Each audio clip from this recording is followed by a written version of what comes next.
하나님 말씀 사무엘하 5장 6절에서 16절까지입니다. 6절에서 16절까지 본문이 길어서 6절에서 10절까지 그리고 12절 같이 읽겠습니다. 왕과 그의 부하들이 예루살렘으로 가서 그 땅 주민 여부수 사람을 치려하매 그 사람들이 다윗에게 이르되 네가 결코 이리로 들어오지 못하리라. 맹인과 다리 저는 자라도 너를 물리치리라 하니 그들 생각에는 다윗이 이리로 들어오지 못하리라 함이나 다윗이 시온산성을 빼앗았으니 이는 다윗성이더라. 그날에 다윗이 이르기를 누구든지 여부수 사람을 치거든 물 깃는 데로 올라가서 다윗의 마음에 미워하는 다리 저는 사람과 맹인을 치라 하였으므로 속담이 뒤어 이르기를 맹인과 다리 저는 사람은 집에 들어오지 못하리라 하더라. 다윗이 그 산성에 살면서 다윗성이라 이름하고 다윗이 밀로에서부터 안으로 성을 둘러싸으니라. 만군의 하나님 여호와께서 함께 계시니 다윗이 점점 강성하여 가니라. 다윗이 여호와께서 자기를 세우사 이스라엘 왕으로 삼으신 것과 그의 백성 이스라엘을 위하여 그 나라를 높이신 것을 알았더라. 아멘. 어제는 온 이스라엘 백성들의 추대로 다윗이 통일 이스라엘의 왕으로 즉위한 것에 대해서 살폈습니다. 그러면서 그 5절 마지막에는 그가 헤브론에서 7년 6개월 그리고 예루살렘에서 30년을 통치했다. 이렇게 말을 하면서 이제 이어지는 얘기가 예루살렘과 관련된 이야기가 이어질 것이라고 그렇게 암시를 했습니다. 그래서 이제 바로 오늘 본문이 바로 그 앞에 있는 내용을 받아서 예루살렘을 어떻게 다윗이 정복하게 되었는지 또 그래서 그것을 통일 이스라엘의 수도로 삼게 되었는지 두로왕 히람이 다윗성을 건축해 준 이야기 그리고 거기에서 예루살렘에서 새롭게 얻은 또 처첩들을 통해서 얻은 그 자식들의 명단을 소개하고 있습니다. 따라서 이 사건들 모두 다윗이 강성해졌음을 나타내주는 그런 외적인 증거들입니다. 그런데 10절에서 이렇게 다윗이 외적으로 강성해졌다고 하는 이런 증거들이 나타냈던 근본적인 원인이 만군의 여호와께서 그와 함께 하셨기 때문이다 라고 하는 것을 이렇게 말해주고 있어서 이 다윗의 일대기를 그리고 있는 이 내용이 그냥 단순한 다윗의 일대기나 이스라엘의 역사가 아니라 하나님께서 다윗을 통해서 구속의 역사를 이루어 가시는 그런 역사라고 하는 것을 말해주고 있습니다. 우리가 흔히 그런 얘기들 하잖아요. 믿지 않는 사람들이 우리나라 역사 공부도 하지 않으면서 왜 다른 나라의 역사를 이스라엘의 역사를 그 성경을 통해 우리가 배워야 하느냐 이렇게 비아냥되기도 하는데 이게 바로 거기에 이유가 바로 거기에 있는 겁니다. 이 이스라엘을 통해서 하나님이 그렇게 역사하시고 그 역사의 끝에 역사의 진행 과정 속에서 다윗의 후손으로 예수 그리스도가 인류의 구원자 예수 그리스도가 오셨기 때문에 그 역사를 우리가 살펴보고 있는 것이죠. 그런데 실제로 이 오늘 본문에 기록된 것을 5장에 기록된 내용들을 보면 실제 사건이 발생한 순서대로 이 사건을 배치하고 있지 않다라고 하는 것을 알 수가 있습니다. 그래서 예루살렘을 정복한 이 사건은 이제 내일 살펴보게 될 이 17절 이하에 있는 블레셋과의 이 전쟁 후에 일어난 사건입니다. 그런데도 이 뒤에 일어난 사건을 앞에다 배치하고 있는 것은 이 블레셋과의 전쟁은 그 공격을 해온 것에 대해서 수동적으로 방어하는 이런 측면이 있는 것이고 이 예루살렘을 정복하는 것은 다윗이 왕이 된 후에 능동적으로 적극적으로 그렇게 행한 그런 일이기 때문에 앞에 배치했다 이렇게도 볼 수 있고 또 이 10절의 예루살렘 정복 사건의 의미를 다윗의 강성함의 어떤 증거로 제시하고 있지 않습니까?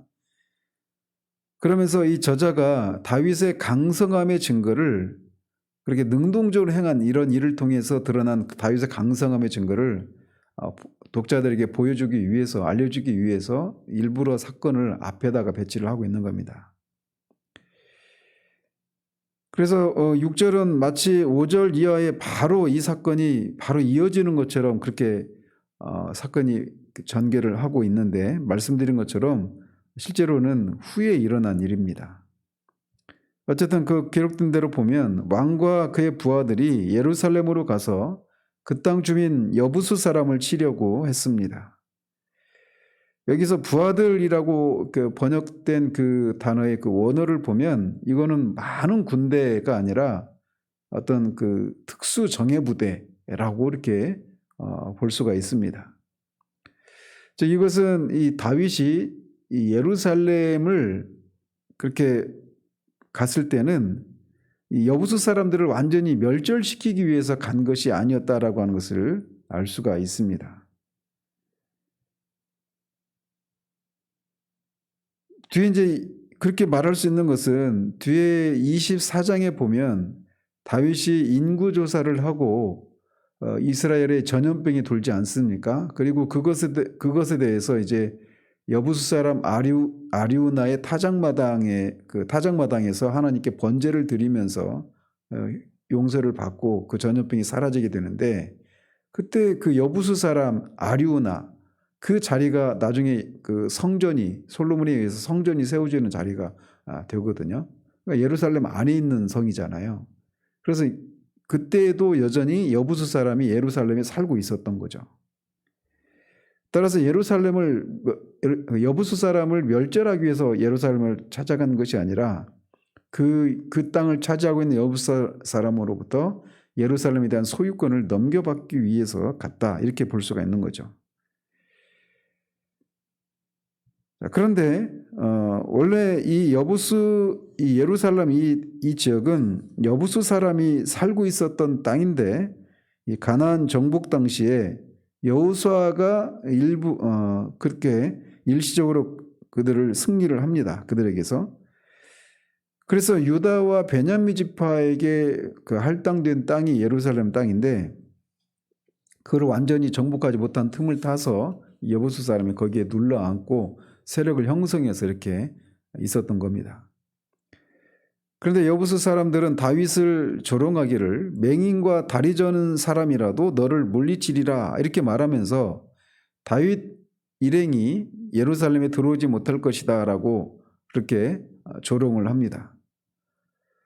이것은 예루살렘이 천혜의 그런 요새였기 때문에 그래요. 그래서 동쪽과 남쪽이 막 절벽처럼 그렇게 깎아지는, 그렇게 경사가 심한 그런 곳이었고, 또 가나안 땅을 남북으로 이어주는 그런 도로로부터 상당히 멀리 떨어져 있는, 그래서 막 그 천의 요새와 같은 난공불락의 성이었기 때문에 그것을 믿고 여부수 사람들이 이렇게 조롱을 했던 겁니다. 그런데 그들이 간과한 사실이 하나 있는데, 외적으로 보면 숫자도 적고 예루살렘 성이 견고한 성이었던 것은 분명하지만, 이 여호수아 때도 하나님께서 여호수아와 함께 하셔서 그 땅을 그때 일시적이지만 그렇게 정복을 했던 것처럼 다윗과도 하나님이 함께 하신다라는 이 사실을 그들이 간과하고 있었던 겁니다. 그래서 다윗이 7절에 보면 다윗이 시온 산성을 빼앗고 그것을 다윗성이라 이렇게 불렀다라고 곧장 그렇게 저자가 그 승리한 사실을 먼저 기록을 하고 있습니다. 따라서 이 예루살렘 성을 정복하는 것이 말씀드린 것처럼 천의 요새였기 때문에 이 성을 정복하는 것은 쉬운 일이 아니었단 말이에요. 그런데도 이렇게 바로 그 여부수 사람들은 다윗을 조롱했지만 바로 다윗이 그 사람들을 이겨버려서 오히려 그들을 조롱했다, 이런 취지로 그 예루살렘 성을 정복한 내용을 아주 간략하게 결과만 먼저 언급을 하고 있는 겁니다. 한편 저자는 다윗이 빼앗은 예루살렘을 시온 산성으로 이렇게 언급하고 있죠. 그래서 시온은 단 예루살렘만이 아니라 그 예루살렘이 둘러싸고 있는 그 산 언덕 전체를 다 시온이라고 이렇게 말을 하는데, 이제 성경에서는 시온성 하면 예루살렘 성 이렇게 거의 등치시켜서 그렇게 얘기를 하고 있죠. 따라서 시온은 이제 나중에는 예루살렘 전체를 뜻하게 되는 그런 고유명사로 그렇게 교차적으로 사용을 하고 있는 겁니다. 한편 다윗이 이렇게 예루살렘을 취한 것은 큰 의미를 가지게 됩니다. 사실 예루살렘은 하나님께서 이스라엘에게 주신 이 약속의 땅 중앙에 자리 잡고 있는 성이었습니다. 그럼에도 불구하고 여지껏 이제까지 아직도 예루살렘이 완전히 정복되지 않은 상태로 이렇게 머물러 있는 것은 이스라엘에게는 수치였습니다.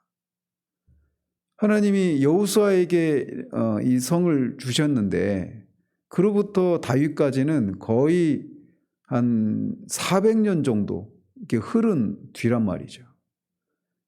가나안 땅을 정복했는데도 여전히 400년 동안 완전히 정복하지 못한 채 예루살렘이 여부수 사람들의 그런 소유로 되어 있고 그 여부수 사람들이 다윗을 보면서 이렇게 조롱을 하고 있는 이것은 이스라엘 입장에서 보면 굉장한 수치였던 거죠. 따라서 통일 왕국의 왕이 된 다윗이 예루살렘을 정복함으로써 가나안 땅을 차지하라고 하는 이 하나님의 명령에 순종하는 그런 한 가지 의미가 있습니다. 그것을 통해서 하나님께서 이스라엘과 함께 하신다라고 하는 것을 입증하고자 한 행동이라고 할 수가 있죠. 그러면서 지리적으로도 이 예루살렘을 정복한 것은 지리적인 측면에서도 굉장히 중요한 의미가 있습니다. 말씀드린 것처럼 이 성은 천연의 그런 요새였을 뿐만 아니라 기온샘과 같은 수온지가 있어서 물이 풍부해서 외적을 방비하기도 굉장히 중요한 그런 성읍이었습니다. 또 지리적으로 또 약속의 땅의 중간에 자리를 차지하고 있어서 국가적인 종교 행사를 거행하는 데도 적합했죠. 그리고 그곳에 나중에 말씀드린 것처럼 성전이 세워지게 됩니다. 따라서 다윗은 이런 지리적인 이점을 지닌 이 예루살렘을 정복해서 신정왕국의 통일왕국의 수도로 삼으려고 했던 것입니다. 그리고 이후로 이제 예루살렘이 계속해서 이스라엘의 그런 수도가 되어서 이스라엘의 정치적이고 종교적인 그런 중심지가 되게 됩니다. 그러면서 8절에서는 다윗이 예루살렘을 공략한 방법을 소개하고 있는데 그것은 물 깃는 대로 올라가서 빼앗았다라고 전하고 있습니다. 고고학자들에 의하면 이곳은 예루살렘 남동쪽에 있는 기온섬에서 이 남쪽 저수지로 흘러들어온 물을 끌어올리기 위해서 파놓은 그런 수로라고 그렇게 얘기를 합니다. 즉 다윗은 이 난공불락의 요새인 시온산성을 함락하기 위해서 지형 지물을 그렇게 자세히 탐사를 한 후에 성 안으로 들어갈 수 있는 유일한 통로인 이 수로를 통해서 예루살렘에 들어가서 그 성을 정복을 한 것이죠. 그런데 역대상 11장에 보면 예루살렘을 정복한 이 동일한 사건에 대해서 더 상세하게 언급을 하고 있습니다. 그런데 거기서 보면 이 다윗이 이 예루살렘을 먼저 이렇게 정복하는 사람을 이스라엘의 군대 장관으로 삼겠다라고 하는 그런 포상 정책을 내놓습니다. 그리고 그때 요압이 가장 먼저 예루살렘을 정복하면서 이스라엘의 군대 장관이 되었다라고 하는 내용을 적고 있어요. 그런데 여기 사무엘 하에서는 요압의 이름조차 없습니다. 이것은 앞에서 요압에 대해서 사무엘서 저자가 계속 부정적인 그런 시각을 견지했던 것을 우리가 알 수 있지 않았었습니까? 아브넬을 죽인 것이랄지 이런 것을, 그리고 그것을 죽였을 때 다윗이 아브넬에 대해서 요압에 대해서 굉장히 부정적인 그런 평가를 내렸던 그런 취지와 똑같이 이 사무엘서 저자가 요압에 대해서 부정적인 그런 시각을 가지고 있기 때문에 이 예루살렘을 정복하는 데 있어서 요압이 큰 공을 세웠음에도 불구하고 그의 이름조차도 언급하지 않고 있는 것을 봅니다. 자, 그렇게 그러면서 성을 함락시킨 후에 여부수 사람들의 조롱을 떠올리면서 맹인과 다리 저는 사람은 집에 들어올 수 없다라고 하는 그런 속담이 생겨났다고 전하고 있습니다. 다윗은 이제 그렇게 정복을 한 후에 거기에 이제 살면서 다윗성이라 이름을 하고 그 성을 더 강화시키는 그런 일을 합니다. 그리고 나서 10절에서 다윗이 점점 강성해져 간 그런 궁극적인 원인이 만군의 여호와께서 함께 계셨기 때문이다라고 전하고 있습니다. 그래서 3장 1절에서도 이미 사울의 집은 점점 쇠해져 가고 다윗의 집은 점점 강성해져 갔다라고 말하면서 다윗이 강성해져 간 여러 가지 그런 외적인 증거들을 계속 열거에 나오지 않았었습니까?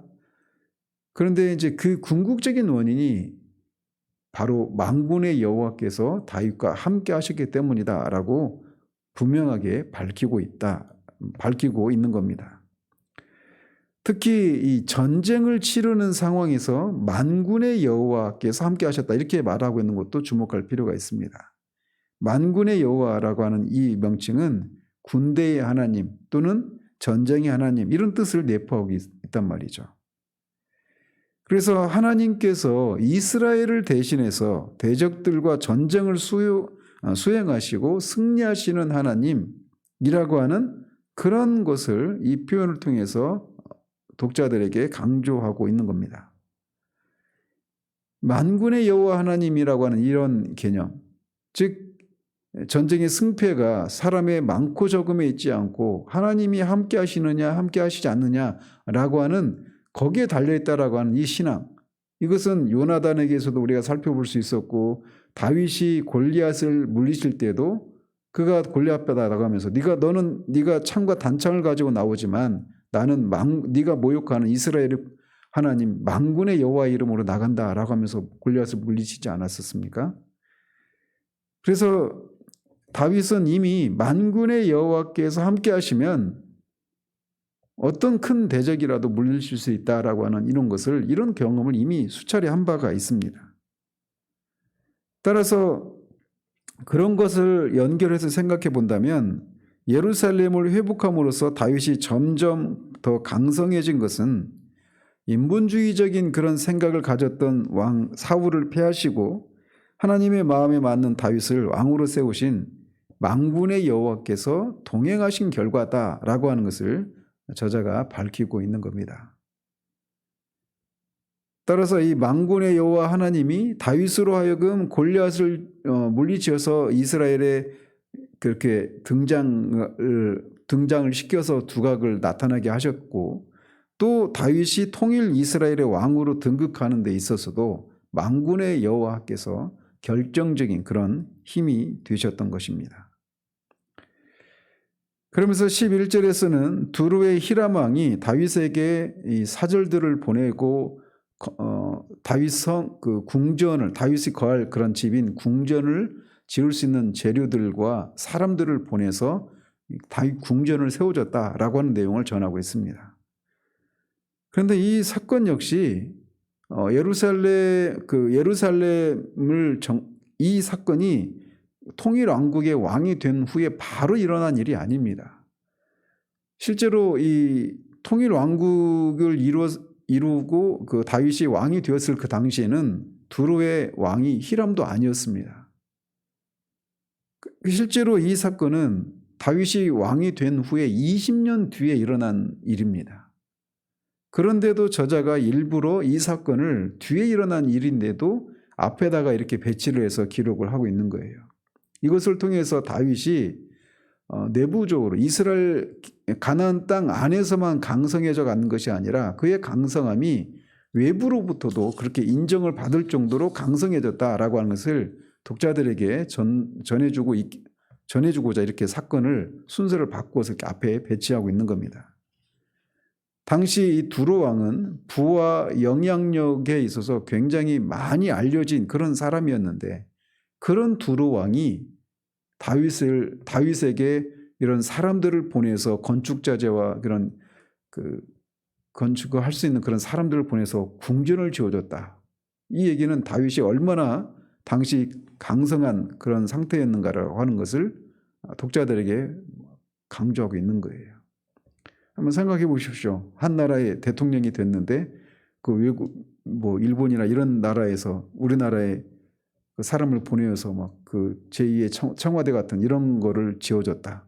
이거 얼마나 강성해졌는가라고 하는 것을 보여주는 그런 상징적인 그런 장면 아니겠습니까?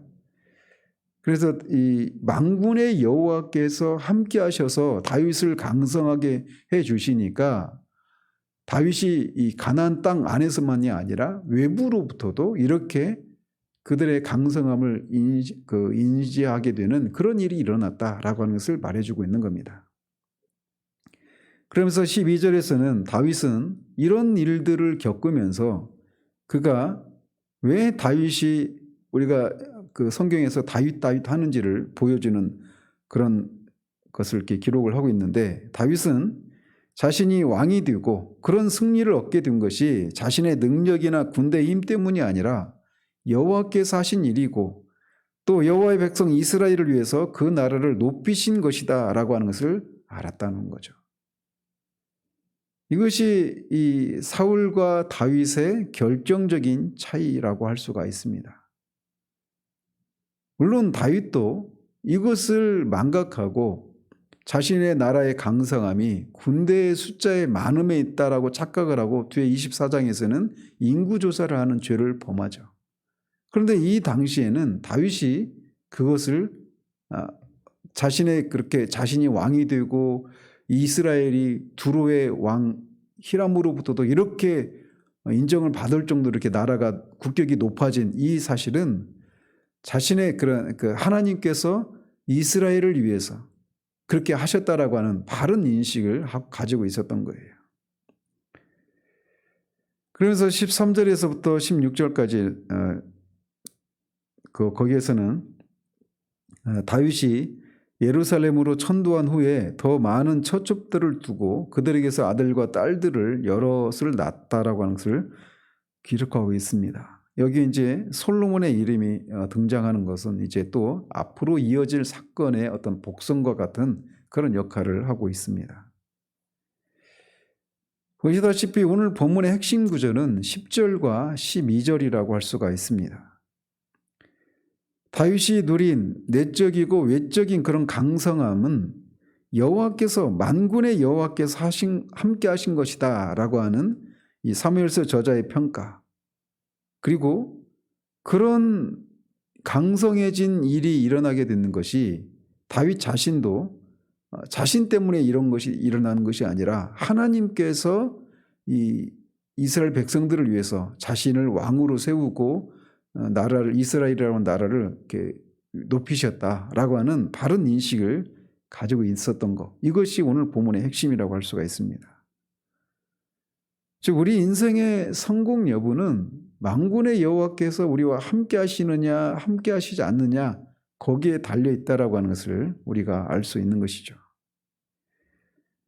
그리고 그 성공은 우리 자신의 무엇 때문이 아니라 오직 하나님의 은혜로 하나님의 이름을 위해서라고 하는 그런 인식을 우리가 늘 견지해야 된다라고 하는 교훈을 받게 됩니다. 그러니까 우리가 알다시피 다윗이 이렇게 바른 인식을 가지고 있었지만 앞에서도 말씀드린 것처럼 나중에는 인구조사를 하는 그런 죄를 범하죠. 나라가 강성해진 것이 이 군대 많고 적음에 있다라고 하는 그런 착각을 하면서 그런 죄를 짓는 겁니다. 나중에 거기서 더 상세히 살펴보겠지만 말이죠. 느부갓네살 왕의 경우도 그렇죠. 바벨론의 이 최대 큰 제국을 이루었던 이 느부갓네살 왕도 자신의 그 왕국의 이 강성함이 자신 때문에 일어난 것이라고 이렇게 자고했다가 그 왕권을 뺏기고 7년 동안 짐승처럼 지내는 그런 고난을 겪고 나서 하나님께서 다시 총명을 주시니까 나라를 세우시기도 하시고 폐하시기도 하시는 분이 오직 하나님 한 분이시다라고 하는 그런 고백을 하지 않습니까? 이방인임에도 불구하고 말이죠.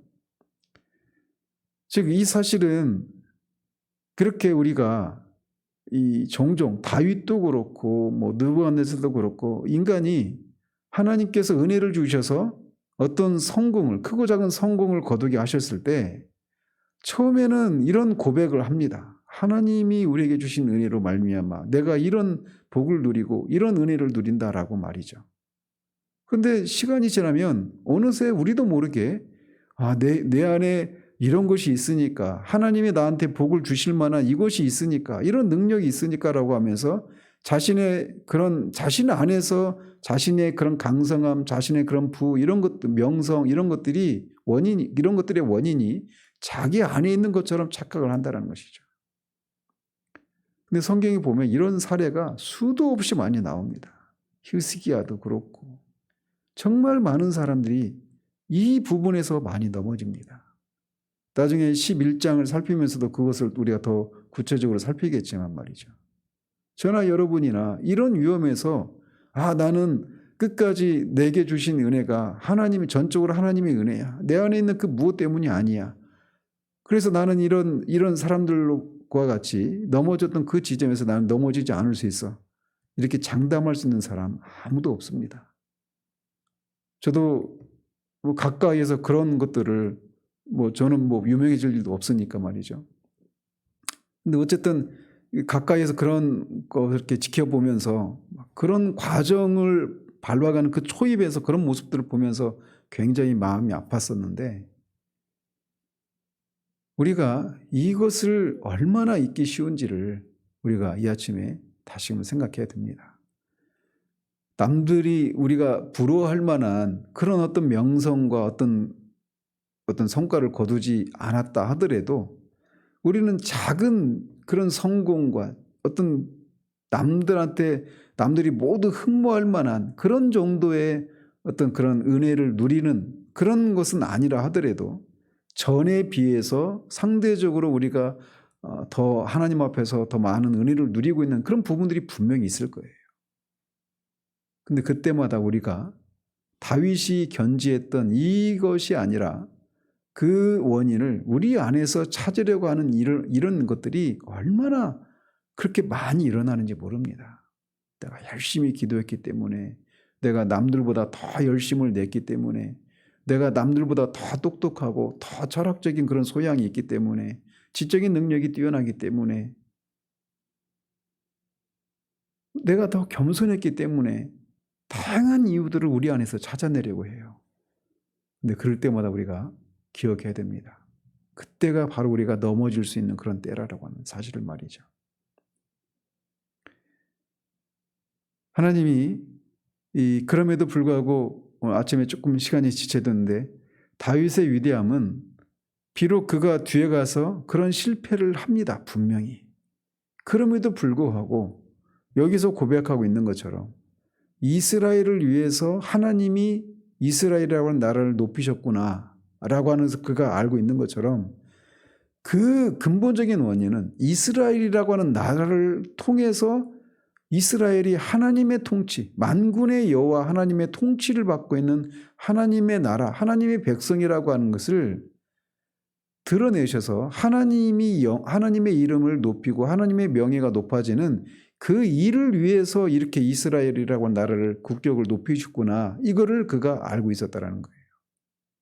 그래서 그가 비록 뒤에 보면 그가 실수하고 죄를 지어서 넘어지는 그런 상황 가운데서도 자신에게 걸려있는 하나님의 이름을 위해서라도 자신을 회복시켜 주시고 이스라엘을 다시 회복시켜 주실 것을 구하는 그 신앙이 다윗에게 있었다라는 겁니다. 우리는 다윗처럼 나중에 범하는 그런 죄를 짓지 말아야 된다, 이런 교훈도 우리가 받아야 합니다. 그리고 우리가 그것을 늘 마음에 품고 있어야 돼요. 그런데 더 중요한 것은 넘어지지 말아야 했으나 넘어질 수 있다는 거죠. 그럴 때 우리가 붙들어야 될 것이 바로 이거예요.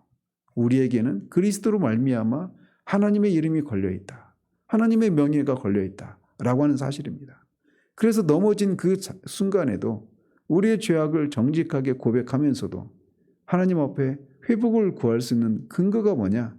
이런 나를 통해서도 하나님의 이름이 걸려있기 때문에 이렇게 그냥 징계를 받은 상태에서 끝나버리게 하지 말아주시기를 구할 수 있는 데까지 나가야 한다는 겁니다. 다윗의 위대함이 바로 거기에 있는 거예요. 우리의 모습이 어떠하든지 이미 그리스도의 보혈로 말미암아 우리가 하나님과 언약을 맺어서 하나님이 우리의 하나님이시고 우리가 하나님의 백성이 된 이 마당에 이제 우리는 우리에게 하나님의 이름이 걸려 있음을 알고 늘 우리가 하나님의 이름을 높이기 위해서 노력하고 순종하는 삶을 살아야 됩니다. 그러나 그렇지 못한 순간에도 그때도 여전히 하나님은 우리 하나님이시고 우리는 하나님의 백성이어서 우리의 모습에 하나님의 이름과 명예가 걸려있다라고 하는 그 사실을 붙들고 하나님 앞에 회복을 구할 수 있는 데까지 나가는 그 믿음이 우리 가운데 있어야 한다는 거예요. 이 하루도 우리에게 걸려있는 하나님의 이름, 하나님의 명예를 위해서 우리가 이 하루를 하나님 안에서 살아가는 그런 은혜가 있기를 바랍니다. 기도하겠습니다. 하나님 아버지, 다윗이 만군의 여호와 하나님께서 함께 하심으로 말미암아 예루살렘을 정복하고 또 많은 아들들을 낳고 심지어 당시의 부와 영향력의 상징이라고 할 수 있는 두로왕 히람으로부터도 그의 강함을 인정받고 두로가 다윗이 거할 궁전을 세워주는 그런 것에 이르게 된 것을 보았습니다. 그런데 놀랍게도 그것이 일어난 후에 다윗은 자신이 이스라엘의 왕이 되고 또 이스라엘이 이렇게 외국으로부터도 그렇게 강함을 인정받게 되는 이 일이 다윗 자신과 또 이스라엘 나라라고 하는 이스라엘 백성들의 어떠함 때문이 아니라 하나님께서 하나님의 이름을 위해서 그렇게 하셨다라고 하는 것을 바르게 인식하고 있는 이 장면을 우리가 살폈습니다. 우리가 정말 우리에게 하나님의 이름이 하나님의 명예가 걸려있다라고 하는 그 사실을 기억하고 하나님 앞에서 하나님 순종하는 그런 우리들을 될 수 있도록 도우시고 더 나아가 우리가 그러해야 하지만 그렇지 못한 그 순간에도 그래서 하나님의 징계를 받고 있는 그런 순간에도 여전히 우리에게 그리스도로 말미암아 하나님 우리 하나님이 되시고 우리가 하나님의 백성이 되었다라고 하는 그 사실을 인하여서 하나님의 이름을 위해 우리를 회복시켜 주시기를 구하는 데까지 나아갈 수 있는 그런 우리들 될 수 있도록 도우시기를 원합니다. 예수 그리스도 이름으로 기도합니다. 아멘.